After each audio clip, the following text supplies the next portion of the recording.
Oui, Seigneur, notre Dieu, notre Père, nous te bénissons de tout notre cœur et te disons un infini merci pour les grâces insignes que tu déposes dans les cœurs de tous tes fidèles et pour la joie que tu nous donnes, Jésus, de contempler tes merveilles au cœur de nos vies. La merveille des merveilles qui est le cadeau de ta divine volonté, Seigneur. Merci parce que tu nous l'as donné gratuitement, non pas sur le principe de nos mérites, ô Jésus, tout simplement par pur amour. Jésus, nous te bénissons, nous t'adorons, nous te magnifions, nous te glorifions et nous te rendons gloire avec ta propre voix, avec ta propre âme, dans ta divine volonté, Seigneur. Et te redisant notre parfaite gratitude avec ta parfaite voix, dans ta parfaite intelligence, dans ton parfait cœur, ce cœur sacré, d'où a coulé le sang et l'eau pour notre salut. Béni sois-tu, Jésus d'amour. Béni sois-tu, Seigneur. Nous voulons nous remettre entre tes mains. Nous voulons être comme toi, unis, intimement unis à tes saintes plaies, Jésus. Comme tu as été uni au bois de la croix, épousant toutes les souffrances et tous les clous, pour qu'aucune âme ne se perde. Nous voulons, Seigneur, t'aimer, nous unir à toi, d'une manière intime et substantielle. Seigneur, mets ton cœur dans nos cœurs, mets tes mains dans nos mains, mets, Seigneur, ta parole dans nos lèvres. Et accorde-nous, Jésus d'amour, la joie de te voir mouvoir en nous. Mets tes pas dans nos pas. Mets ta respiration dans la nôtre. Ô Jésus d'amour, infuse-nous en ta vie divine. Gloria, Gloria. Nous te supplions, Jésus d'amour. Nous te bénissons infiniment, Père très bon. Père de notre Seigneur Jésus-Christ, merci pour l'amour infini que tu as pour ton Fils, cet amour que tu as pour nous, de manière particulière. Toi qui ne fais exception de personne. Merci parce que tu nous aimes de l'exclusivité de ton amour, de cet amour dont tu as aimé ton Fils, et qui se dissémine en nos âmes, en proportion de l'ouverture de notre cœur. Béni sois-tu, Jésus. Béni sois-tu, Père. Béni sois-tu, Esprit Saint. Trinité bienheureuse, venez vous établir en nous. Que nous soyons entièrement transverbérés par votre présence. Ô Jésus d'amour, ô Père très bon, ô Esprit Saint consolateur. Gloria, Gloria, Gloria, Gloria. Nous avons soif, Seigneur. Nous avons soif. Vienne ton règne. Vienne ton règne. Tu as déjà tout préparé, tu as déjà tout réparé. Vienne ton règne dans nos âmes, vienne ton règne dans nos cœurs. Gloria, béni sois-tu, Seigneur, notre roi. Béni sois-tu, Jésus. Béni sois-tu. Nous te confions, Seigneur, tous les auditeurs d'aujourd'hui, tous ceux qui écouteront demain et les jours prochains. Accorde-leur, Jésus d'amour, toutes les grâces, va au plus intime d'eux-mêmes, établis-toi, Seigneur, et accorde à tout l'univers de t'entendre vibrer en eux. Jésus d'amour, bénis tous les auditeurs et remplis-les de toi. Béni sois-tu, Jésus d'amour. Gloria, Gloria, Gloria. Jésus, merci. Merci, Seigneur. Merci. Merci. Béni sois-tu, Seigneur. Béni sois-tu, Jésus. Amen, Jésus.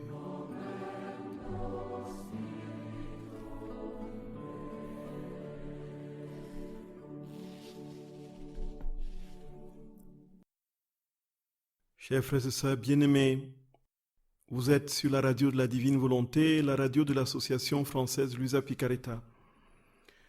Nous rendons grâce à notre Seigneur qui nous donne cette nouvelle occasion de parler des réparations. Et nous voulons continuer dans la chronologie de sa vie à contempler les moments où il a entièrement, totalement et parfaitement réparé pour nous. Et nous avons, au fur et à mesure que nous progressons dans ces enseignements, la claire compréhension que tout geste, toute pensée, toute parole de Jésus, au temps de son incarnation, était la réalisation du royaume de la divine volonté, la préparation, l'annonce et la préparation de ce royaume. Et cette préparation passait par des réparations. Les réparations qu'il faisait par ses paroles dans ses mains, quand il travaillait, depuis le sein de sa mère, quand il a commencé à souffrir, lorsque sa divinité infligeait une souffrance continuelle à son humanité, et ainsi, progressivement, tout au long de sa vie, de ses 33 ans, jusqu'à sa mort, sa résurrection, sa montée au ciel, tout, absolument tout en Jésus, était œuvre de réparation en vue du royaume, le royaume de la divine volonté, que nous contemplons aujourd'hui, de loin certes, mais qui se rapproche. Tout simplement parce que Jésus a décidé d'établir son règne dans les âmes et personne ni rien ne pourra l'empêcher.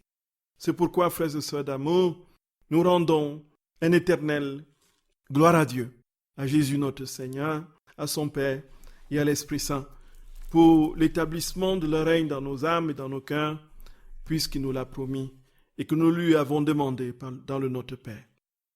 Et nous voulons encore une fois, comme c'est de notre habitude, nous confier à notre très sainte Mère et lui demander la grâce d'une assistance particulière pour que tout en nous, absolument tout en nous, dise gloire à Dieu. Tout en nous dise fiat. Tout en nous dise magnificat.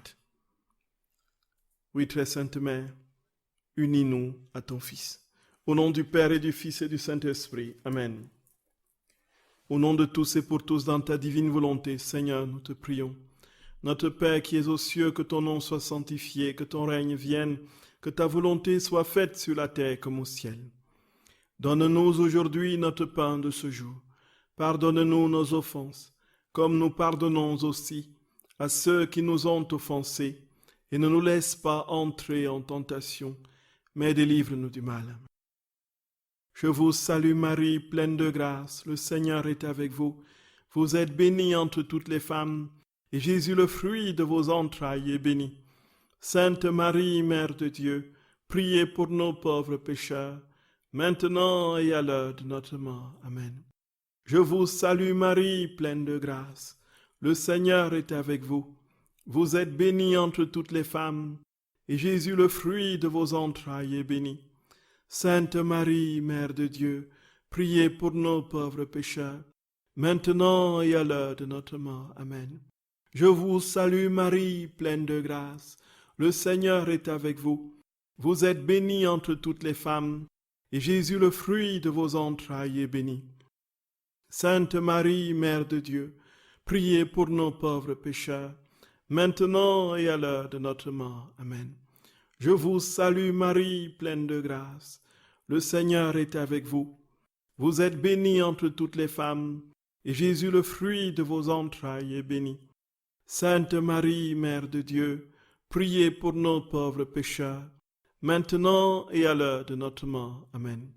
Je vous salue Marie, pleine de grâce. Le Seigneur est avec vous. Vous êtes bénie entre toutes les femmes, et Jésus, le fruit de vos entrailles, est béni. Sainte Marie, Mère de Dieu, priez pour nos pauvres pécheurs, maintenant et à l'heure de notre mort. Amen. Je vous salue Marie, pleine de grâce. Le Seigneur est avec vous. Vous êtes bénie entre toutes les femmes, et Jésus, le fruit de vos entrailles, est béni. Sainte Marie, Mère de Dieu, priez pour nos pauvres pécheurs, maintenant et à l'heure de notre mort. Amen. Je vous salue Marie, pleine de grâce. Le Seigneur est avec vous. Vous êtes bénie entre toutes les femmes, et Jésus, le fruit de vos entrailles, est béni. Sainte Marie, Mère de Dieu, priez pour nos pauvres pécheurs, maintenant et à l'heure de notre mort. Amen. Je vous salue Marie, pleine de grâce. Le Seigneur est avec vous. Vous êtes bénie entre toutes les femmes, et Jésus, le fruit de vos entrailles, est béni. Sainte Marie, Mère de Dieu, priez pour nos pauvres pécheurs, maintenant et à l'heure de notre mort. Amen. Je vous salue Marie, pleine de grâce. Le Seigneur est avec vous. Vous êtes bénie entre toutes les femmes, et Jésus, le fruit de vos entrailles, est béni. Sainte Marie, Mère de Dieu, priez pour nos pauvres pécheurs, maintenant et à l'heure de notre mort. Amen. Je vous salue Marie, pleine de grâce. Le Seigneur est avec vous. Vous êtes bénie entre toutes les femmes, et Jésus, le fruit de vos entrailles, est béni. Sainte Marie, Mère de Dieu, priez pour nos pauvres pécheurs, maintenant et à l'heure de notre mort. Amen. Gloire soit au Père et au Fils et au Saint-Esprit, comme il était au commencement, maintenant et toujours, et dans les siècles des siècles. Amen. Ô mon Jésus, pardonnez-nous nos péchés, préservez-nous du feu de l'enfer, et conduisez au ciel toutes les âmes, surtout celles qui ont le plus besoin de votre sainte miséricorde. Ô Marie conçue sans péché, priez pour nous qui avons recours à vous. Que par la miséricorde de Dieu, les âmes des fidèles trépassés reposent en paix. Amen. Au nom du Père et du Fils et du Saint-Esprit. Amen. Chers frères et sœurs bien-aimés, soyez les bienvenus sur la radio de la Divine Volonté, la radio de l'association française Luisa Picaretta. Nous rendons grâce au Seigneur pour ce qu'il nous donne de comprendre des œuvres de la réparation qu'il a accomplies déjà dès le sein de sa mère. Et nous terminions la dernière fois, frères et sœurs, en parlant de ce moment où, lorsqu'il est sorti du sein de sa mère, il a fait un toc-toc dans les cœurs et les âmes de toutes les créatures du moment, et il s'est rendu compte que les cœurs étaient fermés. Et alors il se recroquevillait dans les bras de sa mère et il s'est mis à pleurer. Et naturellement, frères et sœurs d'amour, sa mère était enveloppée d'une lumière divine qui jaillissait du petit enfant Jésus, et cette mère était couverte de gloire. Elle était nimbée de gloire. Et pour le Seigneur, c'était une souffrance parce que ce qu'il n'avait pas pu donner aux créatures, il le déversait de manière pleine sur sa mère. Et alors qu'il attendait que les créatures s'ouvrent, que les cœurs s'ouvrent, pour que cet amour sa mère a concentré sur elle seule soit ainsi partagé. Voici, la naissance de Jésus a été, comme il le dit lui-même, frères et sœurs d'amour, une souffrance pour lui. Et pour la Sainte Mère, c'était la gloire. Et alors, il souffrait en réparant. Il souffrait en réparant pour l'incrédulité, la fermeté du cœur des hommes. Alors qu'il veut se donner sans compter, alors qu'il veut se donner sans réserve, alors qu'il ne veut rien épargner de lui, frères et sœurs d'amour, alors qu'il est essentiellement et parfaitement amour, nous lui avons fermé la porte. Et Jésus, comme il dit, a pleuré. Et Jésus nous dit tout simplement, frères et sœurs bien-aimés, que dès le sein de sa mère, il avait déjà commencé cette œuvre. Quand il est né, cette œuvre a continué. Et nous allons continuer dans la chronologie de sa vie en écoutant ce qu'il dit justement sur les réparations dans la progression de sa vie, frères et sœurs bien-aimés. Et nous savons que la circoncision est le signe de l'alliance qui a été, n'est-ce pas, donné par Moïse, donné à Dieu à Moïse. Donc tout fils d'Israël premier-né, tout fils d'Israël mâle devait être circoncis. Et donc cette circoncision, nous connaissons, frères et sœurs bien-aimés, la pratique, dont le Seigneur a été circoncis, n'est-ce pas, le 8e jour, après justement sa naissance.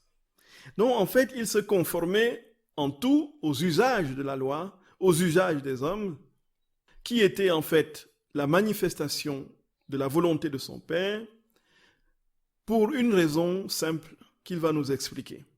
Et c'est là qu'on comprend, frères et sœurs bien-aimés, que parce que Dieu est Dieu et que Jésus est le Fils de Dieu, tout ce qui sort de Jésus, tout ce que Jésus pose comme acte et dit comme parole, a une signification éternelle, a un sens qui retentit sur les générations d'hommes de tous les temps, tout simplement parce que tout moindre petit geste subi ou acté dans sa vie, c'était en vue du royaume. Et ce royaume qui englobe les hommes de tous les temps. Et Jésus nous dit, frères et sœurs bien-aimés, que pour ce qui est de la circoncision, il s'est fait circoncis pour une raison. Il a accepté d'être circoncis pour une raison. Bien sûr, pour réparer. Nous l'avons compris. Mais avant d'arriver à la circoncision, il va parler de sa naissance à minuit. Et c'est là que nous comprenons que tout, y compris dans la symbolique biblique, a un sens particulier. Donc, il dit très clairement qu'il est né à minuit. Donc, on a ici pensé que la tradition voulait que Jésus soit né à minuit, que c'était une tradition. Mais en fait, la tradition remonte à la volonté de Dieu, en fait. La volonté de Dieu, c'était la réalité historique, qu'aucun livre ne le mentionne, mais dont il est dit que les bergers, on dit les bergers en plein milieu de la nuit, puisque les bergers, eux, passaient la nuit à l'extérieur, dans les champs. Et il est donc compréhensible si on dit que c'est à minuit qu'ils entendent les chants des anges aller voir l'enfant Jésus, c'est que effectivement Jésus est né la nuit. À minuit, Jésus précise. Jésus précise bien que c'est à minuit. Et alors il dit que s'il est né à minuit, c'était le symbole justement de la nuit. Écoutons-le, frères et sœurs bien-aimés. C'est au tome 20 du 1er janvier 1927. Il dit, tu dois savoir que la créature qui met fin à sa propre volonté retourne à son point d'origine et que la vie nouvelle, la vie de lumière, la vie éternelle de ma volonté commence alors en elle. Lorsque je suis venu sur la terre, j'ai voulu donner beaucoup d'exemples sur la façon de mettre terme à la volonté humaine. J'ai voulu naître à minuit pour briser la nuit de la volonté humaine avec le jour resplendissant de la mienne. Voyez?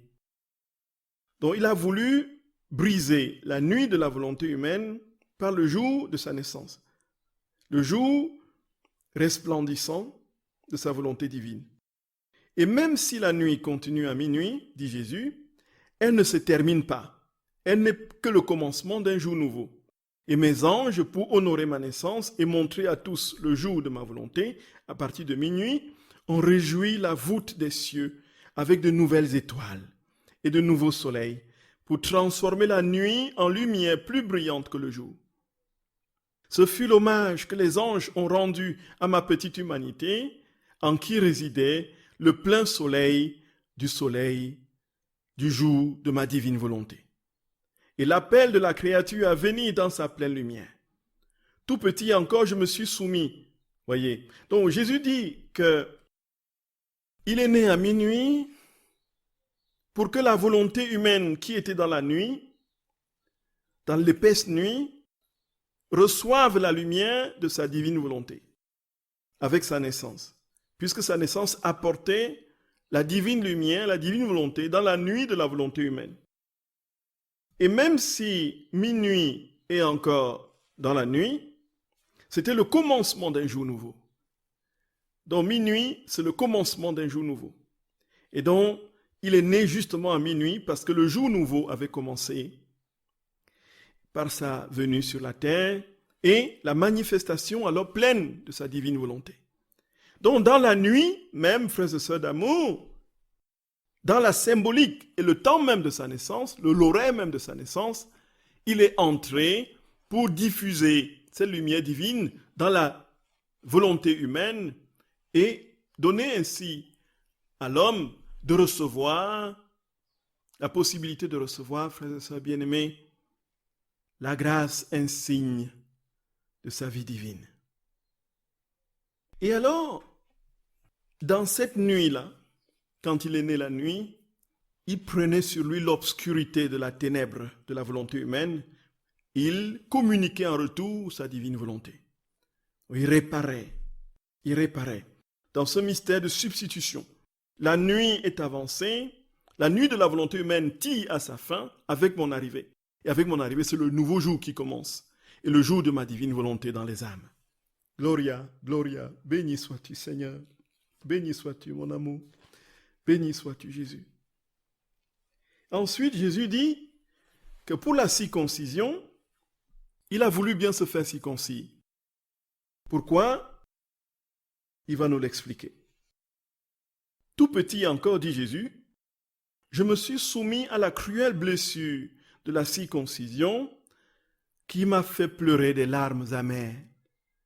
Et non seulement à moi, mais à ma maman et à mon cher Saint Joseph. C'était la coupure de la volonté humaine que je voulais faire pour que la créature puisse laisser couler dans cette coupure la divine volonté. Et qu'une volonté brisée ne puisse jamais renaître à la vie.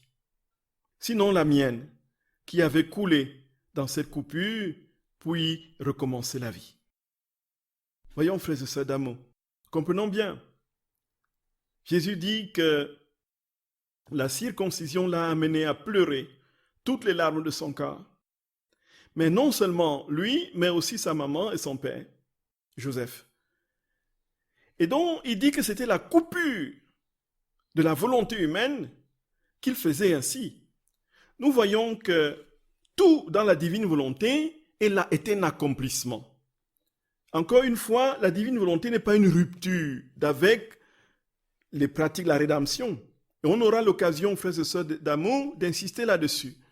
Très souvent, certains pensent qu'une fois qu'on est dans la divine volonté, tout le reste on doit mettre de côté, tout le reste on doit balayer d'un revers de main, parce qu'on a la nouveauté des nouveautés, donc plus besoin de retourner justement aux choses anciennes.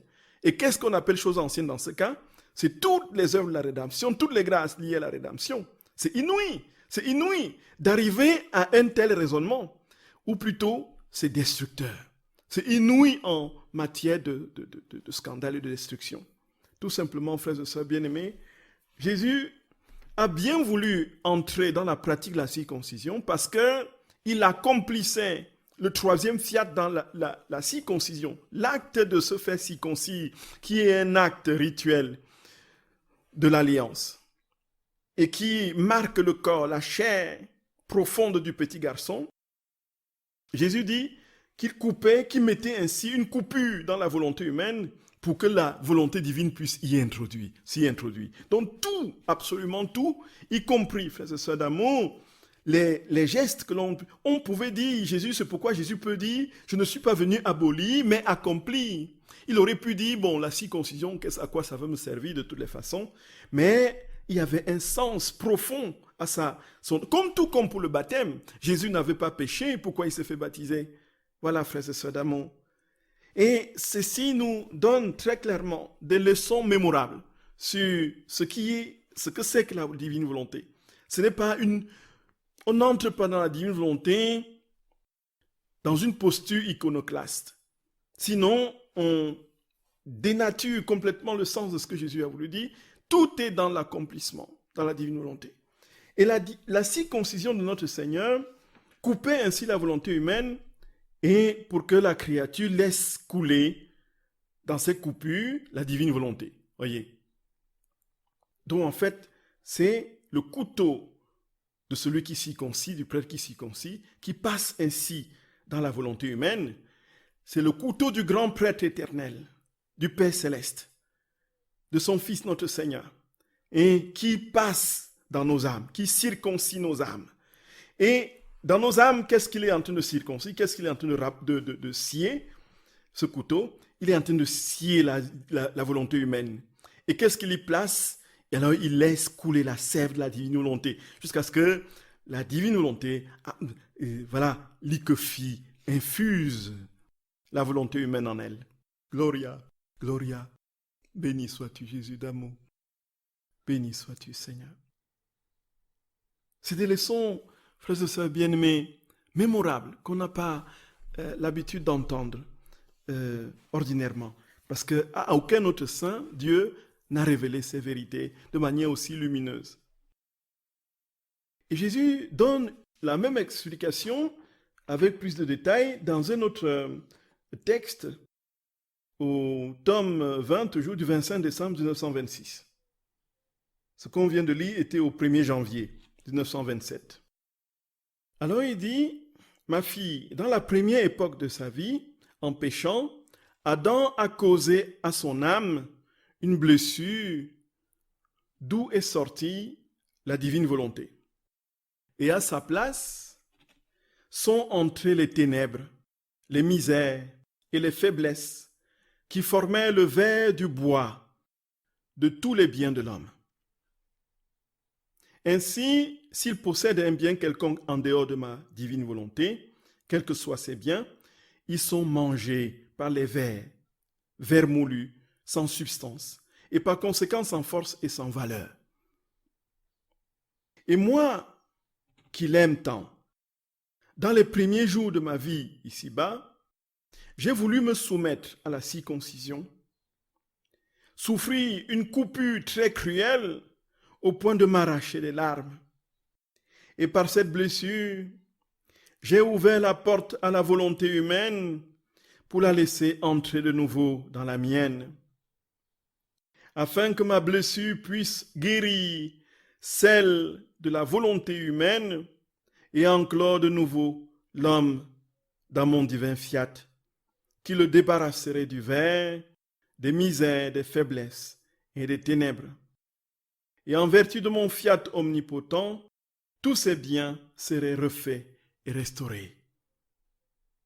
Fille, dès l'instant de ma conception et dès les premiers jours de ma naissance, j'ai pensé au royaume de ma divine volonté et à la façon de le mettre en sûreté parmi les créatures.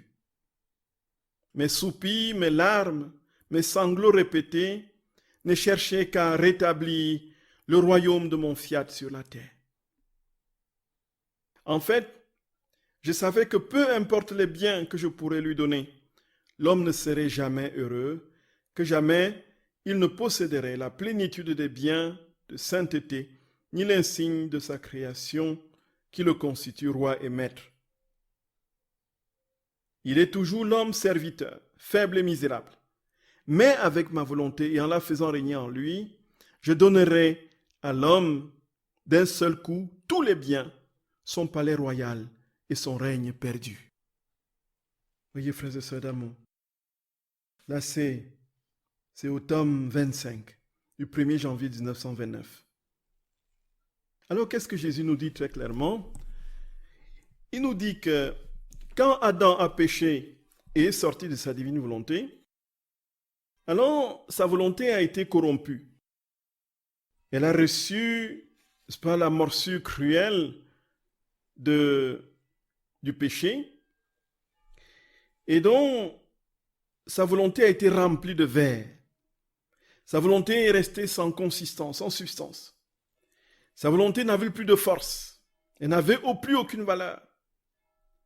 Alors, et comme Jésus nous aime tellement, et comme il aime tellement, il a tellement aimé Adam, il a voulu donc se soumettre à la circoncision. Alors, pour souffrir une coupure, comme il dit lui-même, une coupure cruelle, au point où il doit verser des larmes à torrent. Frères et sœurs d'amour, voici un Jésus, un Dieu qui pleure, qui vient, qui devient petit enfant, qui passe par les méandres de la condition humaine fragile et limitée pour épouser tous nos états d'âme. Nos pleurs ont été déjà... Jésus a déjà versé nos larmes, frères et sœurs bien-aimés. Les larmes que nous versons aujourd'hui dans moule et une épreuve, Jésus les a déjà versées. Et il les a versées de manière divine, puisqu'il a pleuré à notre place, il a pleuré pour nous. Il nous introduit ainsi toujours plus progressivement, frères et sœurs bien-aimés, dans cette grâce insigne de la réparation qu'il a déjà effectuée pour nous. Les larmes du petit Jésus recevant les coups de celui qui circoncis,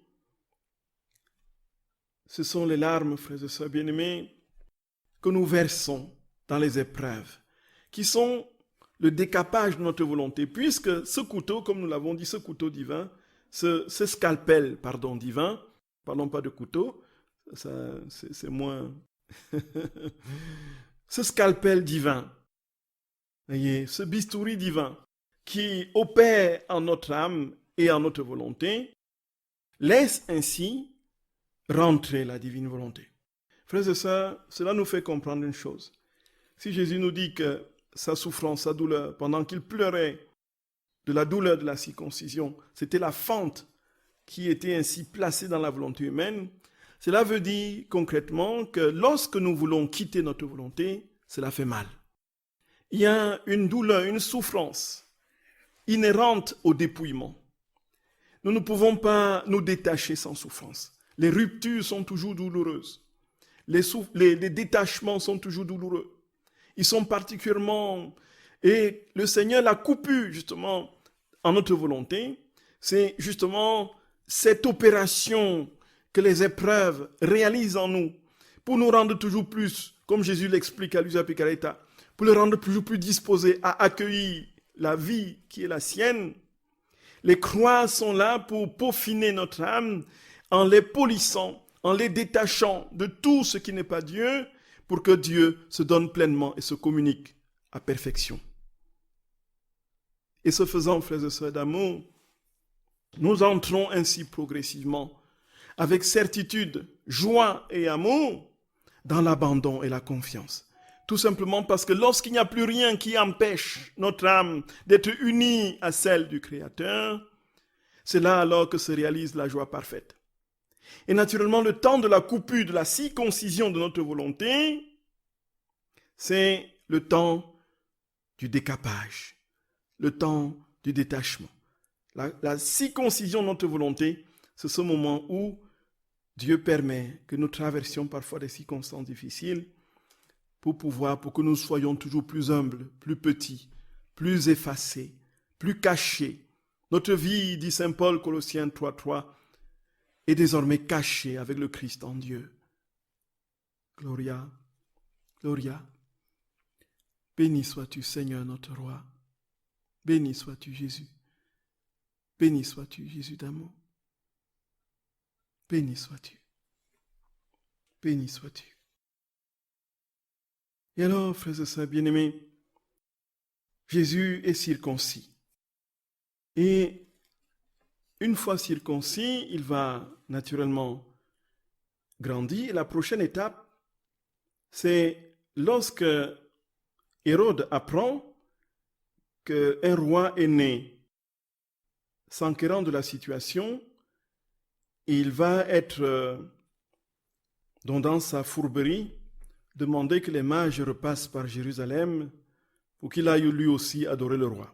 Voyant que les mages n'étaient plus revenus, furieux, puisqu'il voulait ainsi s'enquérir de manière précise de là où il se trouvait pour aller tuer l'enfant Jésus, alors, dans sa rage diabolique, il va décider d'éliminer tous les enfants de 0 à 3 ans, dans l'espoir de pouvoir éliminer le petit Jésus dans le royaume.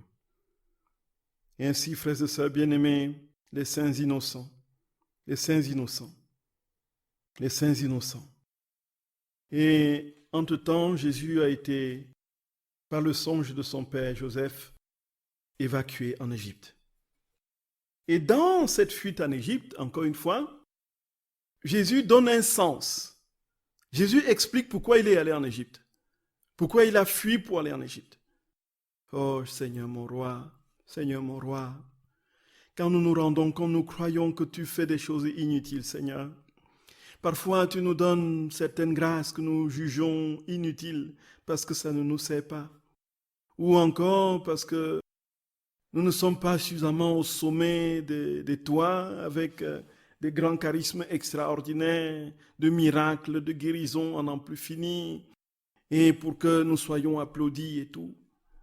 Lorsque nous nous rendons compte, frères et sœurs bien-aimés, que nous sommes pratiquement sans aucun don surnaturel particulier, avec tant d'années de pratique chrétienne, parfois lorsque nous avons l'impression que notre vie est à ras le sol, coulant de manière banale, dans la trivialité d'un quotidien toujours plus monotone, alors on peut se poser la question effectivement, à quoi ça a servi ma vie ne sert à rien. Jésus nous dit, frères et sœurs d'amour, dans la divine volonté, quand tu marches, quand tu te lèves le matin et quand tu prends ton verre d'eau pour boire, tu es capable de donner la vie au monde. Tu es capable, par ce simple geste banal, de procurer le salut à des milliards et une multitude d'âmes, passées, présentes et futures. Voyez. Et frères et sœurs d'amour, nous croyons que tout est inutile. Jésus nous dit tout, absolument tout est absolument utile. Pardonnez-moi de multiplier les absolus. Tout, sans exception, le moindre petit geste banal de notre quotidien est un geste de salut potentiel, si nous le vivons dans la divine volonté. Jésus, quand il fut en Égypte, même dans les épreuves, il travaille ainsi, comme nous l'avons dit, l'objectif final, le règne. Le règne. Et il nous dit, frères et sœurs d'amour, des choses sublimes sur la fuite en Égypte. Et il faudrait que nous prenions le temps de méditer ces passages, que nous les laissions entrer en nous, voilà, que nous les intériorisions, voyez, que nous les laissions nous investir jusque dans les dernières cellules de notre être, jusque dans la moindre goutte de notre sang. Que cette parole soit vivante. Jésus d'amour, tu sais que ce n'est pas possible, ô mon roi, humainement. Mais tu nous as dit que rien n'était impossible. C'est pourquoi humblement, Seigneur notre roi, nous te supplions, accorde-nous la grâce de pouvoir vivre ce que nous méditons dans le livre du ciel et dans ta parole.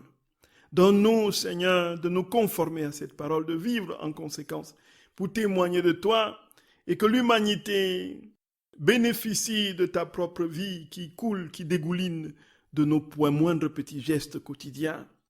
Jésus, nous voulons tout te confier, Seigneur, tout te confier. Tout avait pour toi non seulement une signification, mais c'était des actes divins que tu posais pour toutes les générations.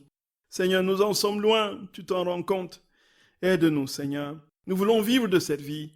Nous voulons la vivre pleinement, Seigneur. Nous voulons la vivre déjà dès ici-bas. Ô Jésus d'amour, remplis-nous de toi. Remplis-nous de toi. Remplis-nous de toi, Seigneur. Remplis-nous de toi. Gloria. Gloria. Donc nous allons, frères et sœurs bien-aimés, vous pouvez poser vos questions au numéro habituel. À tout à l'heure, frères et sœurs d'amour. Jésus, laisse-moi t'aimer avec ton amour, que nos cœurs soient unis pour toujours. Jésus, laisse-moi t'aimer avec ton amour, que nos cœurs soient unis pour toujours. Jésus, laisse-moi t'aimer avec ton amour, que nos cœurs soient unis pour toujours. Jésus, laisse-moi t'aimer avec ton amour, que nos cœurs soient unis pour toujours.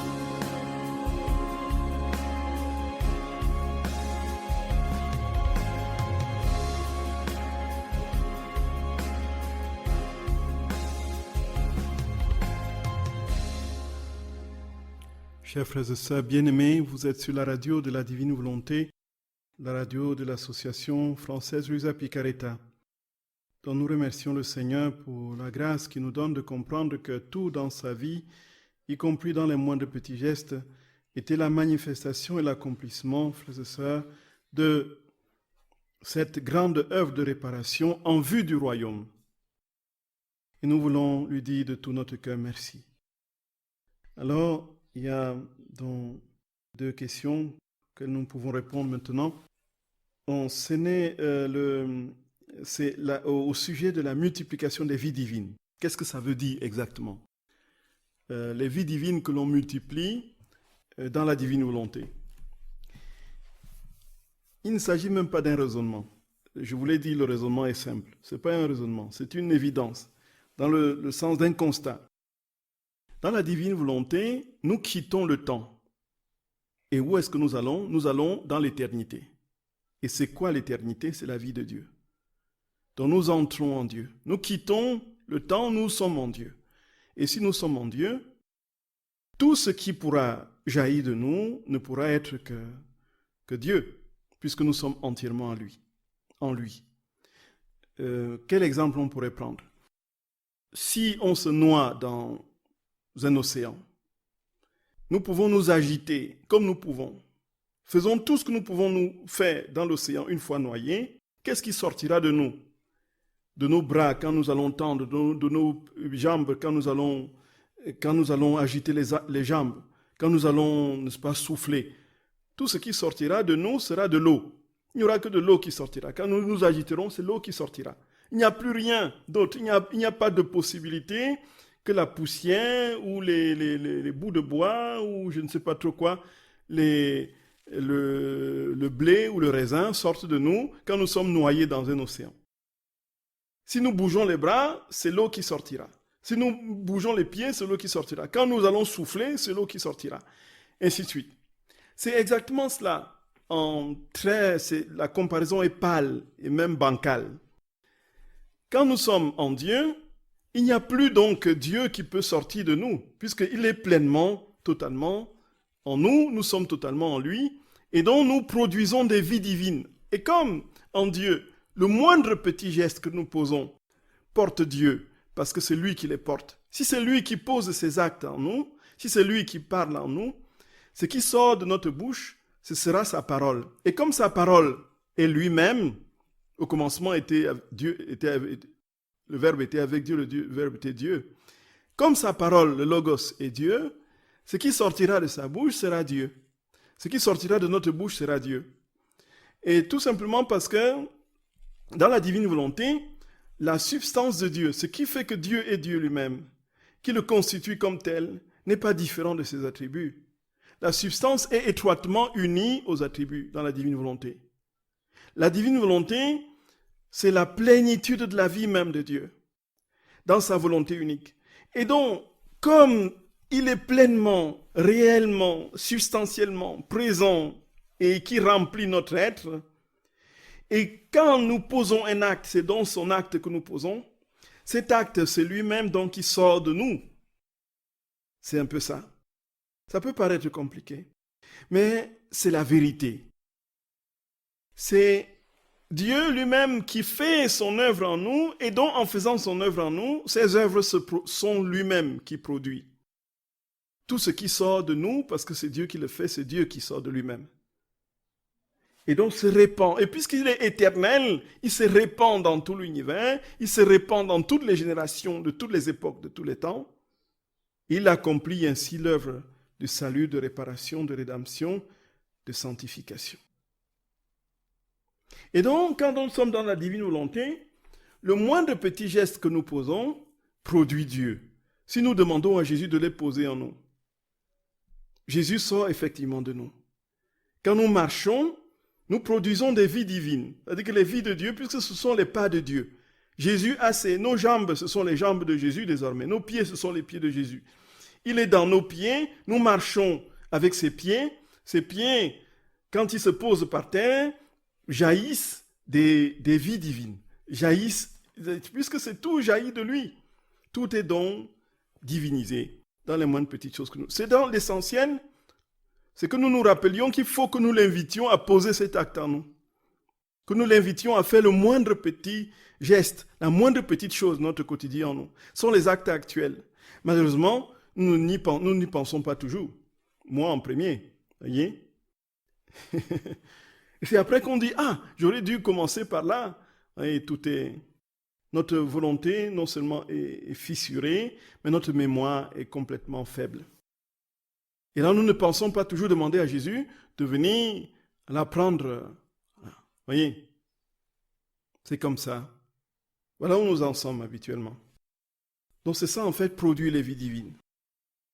Donc, une autre question, c'est comment accueillir les joies de la vie? Donc, on parle souvent des épreuves, et les épreuves qui finissent toujours par nous rapprocher du Créateur. Mais les joies, qu'apportent-elles vraiment? Voyez, c'est une question extraordinairement pertinente. Effectivement, Jésus, dans le livre du ciel, on l'entend toujours parler de croix, de croix, de croix. Et il dit que la croix, effectivement, nous configure à lui et est la source de la joie parfaite. Et alors, effectivement, nous comprenons donc que la véritable joie, les joies véritables, qui ne sont pas simplement des plaisirs passagers et éphémères, sont logées dans le dépouillement, sont logées dans les sacrifices. Et on pourrait dire donc que la joie de l'humanité, c'est ce qui est absolument absurde d'un point de vue humain, la joie de l'humanité a commencé à la croix. Le Fils de Dieu mourait.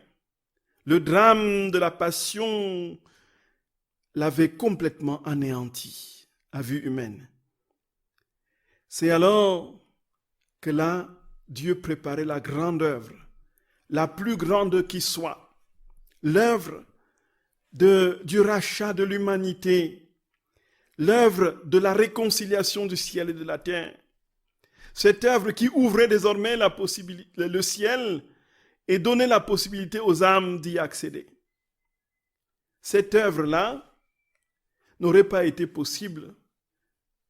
Cette joie suprême dont nous bénéficions aujourd'hui sans le drame de la passion et de la croix.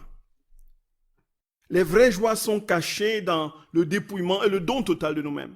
Mais comme nous nous donnons totalement au Seigneur, pleinement et parfaitement, autant que la grâce nous est donnée, en ce moment, non seulement la douleur de l'arrachement des attachements terrestres, mais en plus de cela, les assauts des forces du mal, qu'il ne faut pas négliger, viennent ainsi donner l'impression que nous sommes engloutis dans les eaux boueuses de la mort.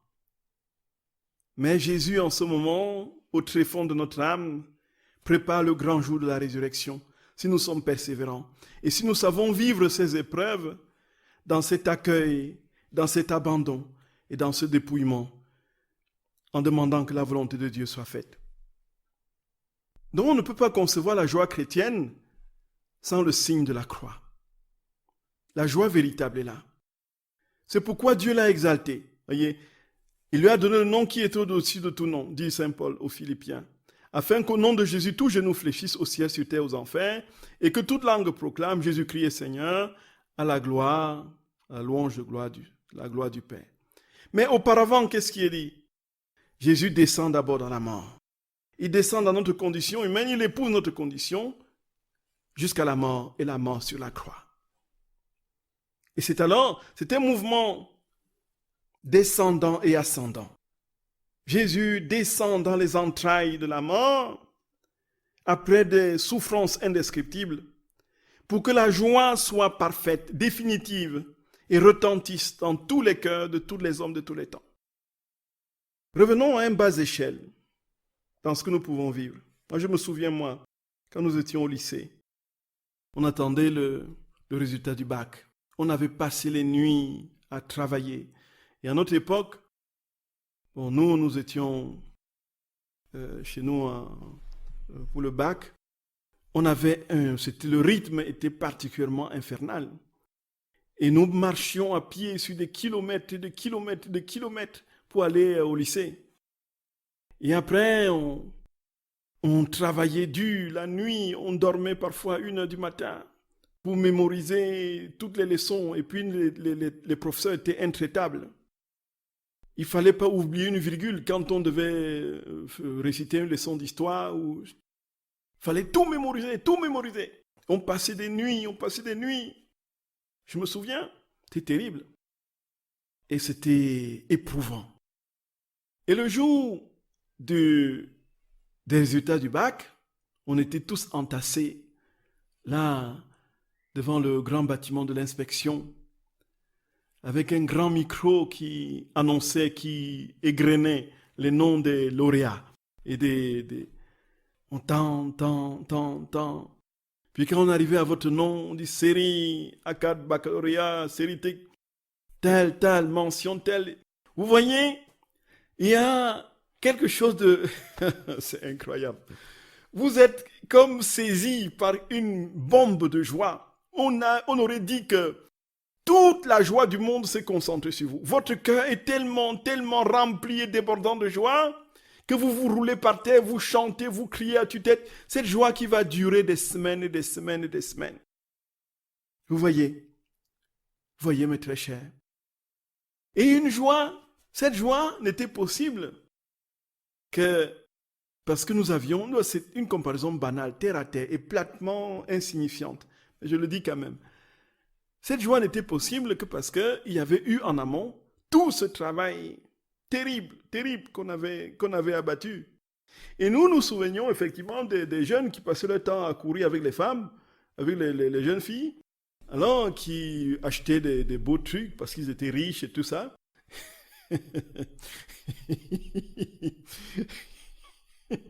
On voyait leur tête le jour des résultats du bac, vous voyez. Et puis, on récolte ce qu'on a sémé. On nous disait toujours ça. Alors, ce qui se passe avec le Seigneur, c'est que la joie, dans la logique de notre condition humaine sortie de la divine volonté, depuis toujours, doit obligatoirement passer par la croix. La joie et la croix sont intimement unies dans la vie chrétienne. On ne peut pas les dissocier. Quand nous sommes dans la croix, nous croyons que le Seigneur nous a abandonnés. Mais c'est là qu'il prépare les véritables joies.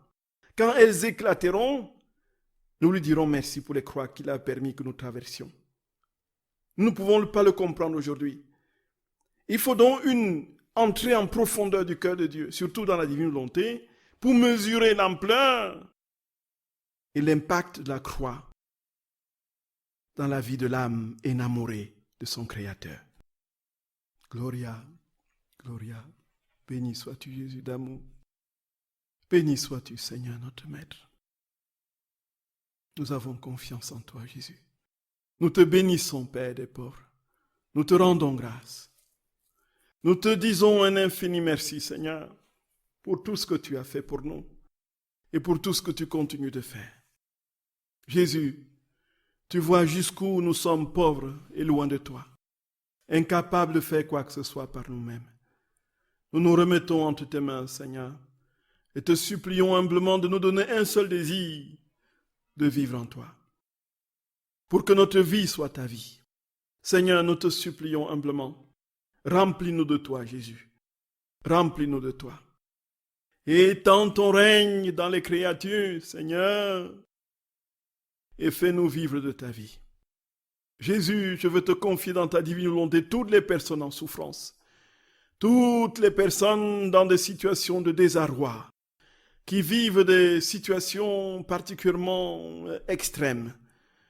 Nous te supplions, Seigneur, pour toutes les personnes qui vivent des vies de famille particulièrement compliquées, marquées par la violence et toutes sortes de déchirures. Jésus d'amour, viens, Seigneur, nous prenons les mérites de ta sainte plaie, de tes saintes plaies, de toutes les réparations que tu as effectuées, la version divine des vies de tes enfants, et nous les appliquons dans ta divine volonté en eux, pour que tu leur permettes de vivre un peu de paix et de calme, un peu de ciel sur la terre, Jésus. Accorde-nous cette grâce. Nous avons confiance en toi, Seigneur. Nous avons confiance en toi, Jésus. Nous avons confiance en toi, mon roi. Frères et sœurs bien-aimés, c'est la dernière émission radio de la Divine Volonté avant la rentrée, avant le mois de septembre. Aujourd'hui s'achève l'année de la Divine Volonté, de la radio de la Divine Volonté dans ces émissions, dont nous reprendrons en septembre. Et l'association se confie à vos prières pour les différentes retraites de cet été. Frères et sœurs bien-aimés, que le Seigneur vous garde intimement unis à lui, qu'il ne vous remplisse que d'un seul désir, celui de vivre pour lui, de mourir pour lui. Oui, frères et sœurs d'amour, je vous dis tout mon amour et je vous embrasse de tout mon cœur. Soyez bénis, infiniment bénis. Soyez bénis. Que la très sainte Trinité établisse en vous sa demeure. Soyez bénis, frères et sœurs bien-aimés. Soyez bénis, soyez bénis. Soyez bénis. Nous nous reverrons au mois de septembre. Nous entendrons au mois de septembre. Béni sois-tu, Jésus. Béni sois-tu, Seigneur.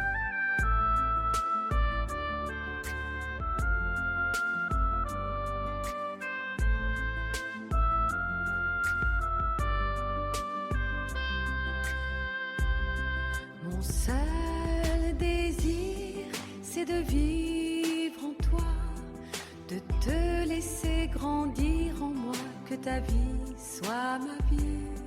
Mon seul désir, c'est de vivre en toi, Seigneur, tu es mon roi, Seigneur, tu es mon roi.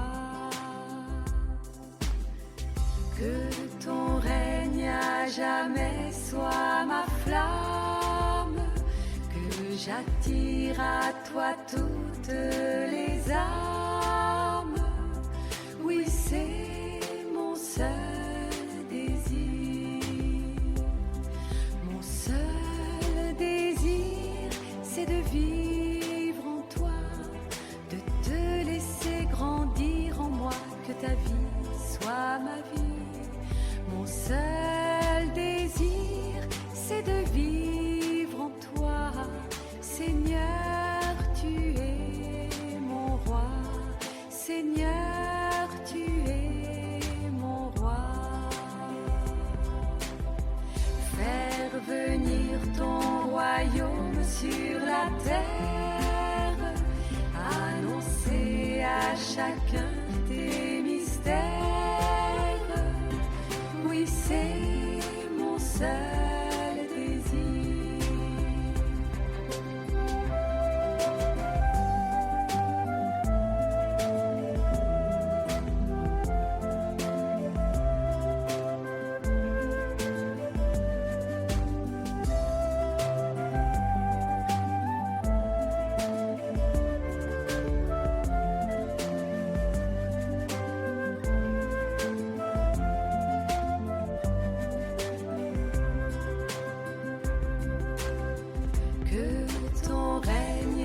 Jamais sois ma flamme, que j'attire à toi toutes les âmes.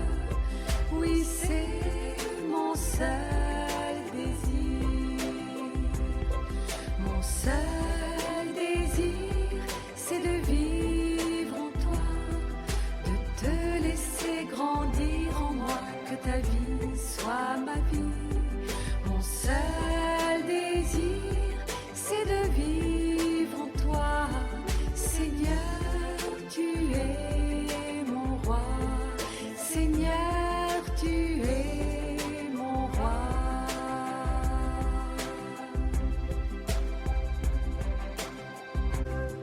Que ton règne à jamais soit ma flamme, que j'attire à toi toutes les âmes.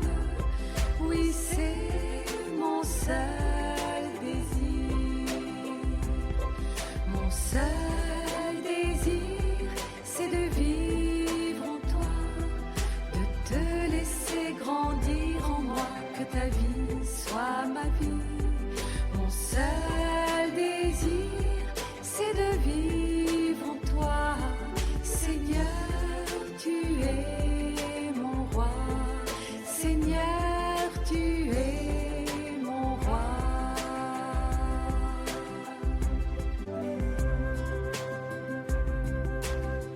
Que ton règne à jamais soit ma flamme, que j'attire à toi toutes les âmes. Oui, c'est mon seul